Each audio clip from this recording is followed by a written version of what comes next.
Voici le corrigé de l'exercice numéro 5, page 62 de votre livre. Identifiez une relation à l'équivalence. Pour contrôler la composition en ion calcium Ca2+, d'une solution, un titrage par une solution d'hydroxyde de sodium, Na+, plus HO- est réalisé. L'équation de la réaction support du titrage est Ca2+, plus 2HO- donne CaOH 2 fois solide. Identifiez les réactifs titrés et titrants. Donc les ions Ca2+, correspondent aux réactifs titrés et les ions hydroxyde HO- aux réactifs titrants. Pourquoi? Parce que le réactif titré, c'est le réactif dont on veut connaître la quantité, donc concentration, quantité de matière ou masse. Et là, on veut bien vérifier la composition en ion calcium. Donc c'est titré. Et le titrant, c'est celui qui est utilisé pour faire la réaction.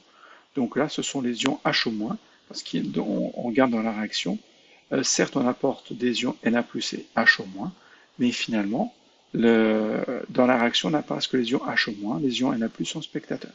Donc le réactif titrant sont les ions hydroxyde HO-.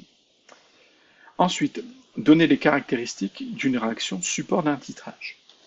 Mais la réaction support d'un titrage doit être rapide et totale.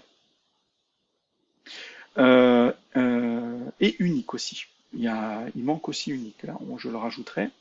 Donc unique, ça veut dire quoi? Ça veut dire que les ions Ca2+ et les ions OH- ne doivent pas réagir avec d'autres espèces chimiques. Total, ça veut dire que si j'ai des ions Ca2+ et OH- l'un à côté de l'autre, ils doivent réagir jusqu'à ce qu'il y en ait un ou les deux qui est totalement disparu. Et rapide, ça veut dire que dès que je les mets en présence, la réaction doit se faire quasiment instantanément. Elle doit prendre un laps de temps extrêmement court. Ensuite, la masse des ions Ca2+, calcium, adosée est la quantité des ions hydroxyde HO- versés à l'équivalence sont notés respectivement M0 pour Ca2+, et Ne pour HO-. Parmi les relations suivantes, identifiez celle qui correspond à l'équivalence du titrage étudié. Donc j'ai deux relations, je vais là réécrire les relations et retomber sur mes pieds. Donc je sais qu'à l'équivalence, je sais que la quantité de matière du réactif A sur son nombre stoichiométrique est égale à la quantité de matière du réactif B sur son nombre stoichiométrique. Donc les réactifs ici sont lesquels? Eh bien, j'ai l'ion Ca2+, qui a un nombre stoichiométrique égal à 1, et l'ion hydroxyde, qui a un nombre stoichiométrique égal à 2. Donc, la bonne relation sera la quantité de matière de Ca2+, divisé par 1, je ne vais pas le mettre, c'est divisé par 1, est égale à la quantité de matière d'ion HO-, divisé par 2, son nombre stoichiométrique. Donc voilà le point de départ. Maintenant, on voit qu'elles sont utilisées ici d'autres grandeurs que la quantité de matière. On utilise aussi la masse et la masse molaire.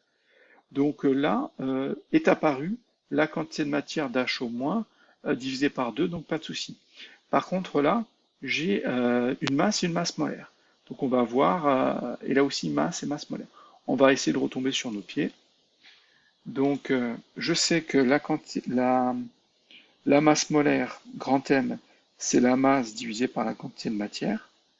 Donc, la quantité de matière sera égale à la masse divisée par la masse molaire, en transformant, en envoyant ça de l'autre côté et en envoyant ça ici.